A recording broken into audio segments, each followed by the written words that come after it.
How to cancel reservation in your Airbnb app and get refund. Let's get started.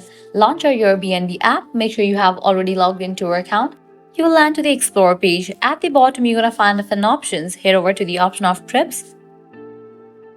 This will show you a list of your current and upcoming reservations. Find the reservation you want to cancel and tap on it to open the details. At the moment, I haven't made any of the reservations, so it is showing nothing in this page. But in the case you do have a reservation, it's gonna appear on this page. Click on that. Within the reservation details, look for the modify or cancel button and tap on it. You will be given a few options. Select cancel reservation. Choose a reason for your cancellation from the provided options. Your Airbnb may require a reason to process the cancellation. Your Airbnb will show you refund policy for your reservation.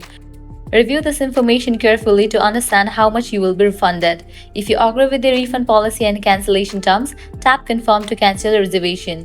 Once cancelled, your Airbnb will process your refund according to the policy. Check your payment method or your Airbnb account for the refund status. By following these steps, you can easily cancel your Airbnb reservation and check the refund status directly through the Airbnb app. Well, that's a wrap for this video. At the end, if you guys find this video helpful, don't forget to like, share, and subscribe to our channel. Thanks for watching.